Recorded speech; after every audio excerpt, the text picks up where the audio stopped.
I am now pleased to introduce Ms. Lucia D. Pascale Solages, who is the founder and general coordinator of the feminist organization Nègès Mawon in Haiti. Thank you so much. Excellencies, ladies and gentlemen, Haiti is facing a multidimensional crisis. For the first 3 months of the year, more than 1,000 people were killed and over 1.3 million have been displaced. More than half of whom are women and girls. Thousands of women and girls have been raped, left without justice, without care, many contracting sexually transmitted infection or becoming pregnant from the assault, suffering in silence. Sexual violence, especially collective rape, has become a strategic weapon of war used by armed gangs to terrorize and control entire communities. Watching this video of this survivor, I've been reminded me the documentary Les Enfants du Coup d'État by the Haitian filmmaker Rachel Magloire.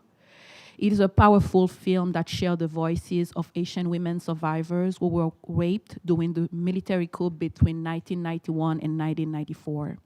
These women were forced to carry pregnancies resulted from rape in a country where abortion is completely criminalized.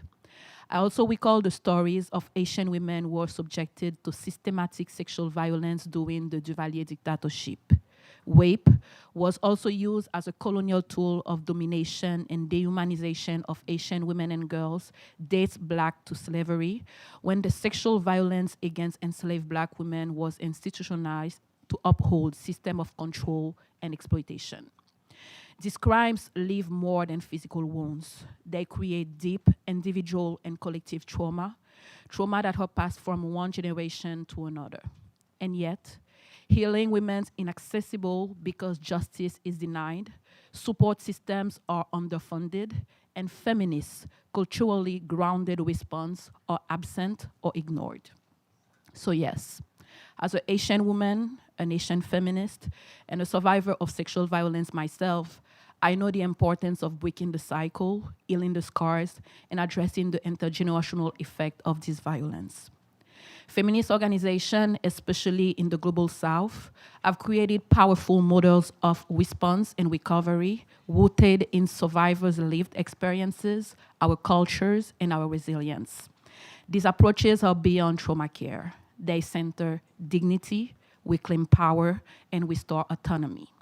In our feminist organization, by example in Haiti, Nègès Mawon, our program Sisterhood embodies that vision of survivor-centered sorority and healing.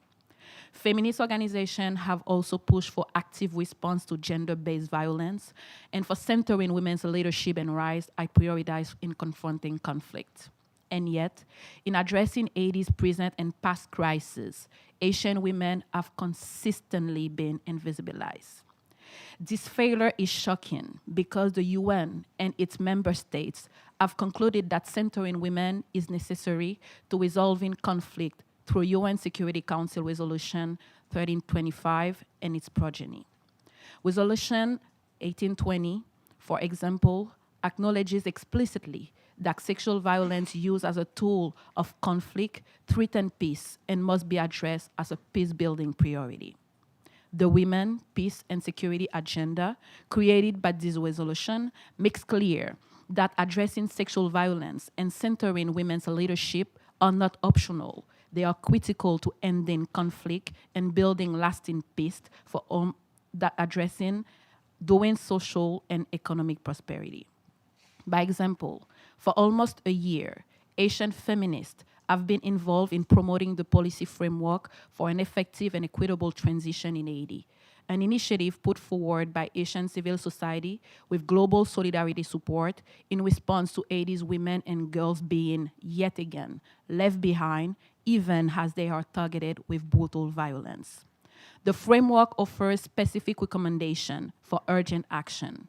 In the absence of that action, Haiti's crisis has only grown worse. While violence is intensifying globally, we are also witnessing the rise of fascism, extremist nationalism, racism, and sexism, further escalating the risk faced by women and girls while attempting to roll back decades of hard-won rights. We cannot resolve the problems of today by erasing the mistake of yesterday. Haitian women and women across the world cannot heal and will not be safe if we continue to apply the same harmful action that silence them, marginalize them, and deny them agency. Women are survivors, organizers, community builders, and change makers. We must stop erasing them, we must stop silencing them, and we must stop framing them only as passive victims. We have always been on the front line, and we will continue to be. We are working to influence global policies and to shape the response we need. This means including survivors and feminist organizations in decision-making processes, funding allocation, policy design, and implementation. It requires adopting an intersectional and decolonial approach. It requires empowering feminist approach like the policy framework. Our knowledge and voices must be placed at the center of durable and transformative solutions if we want to see a peaceful and thriving world for all. Thank you so much.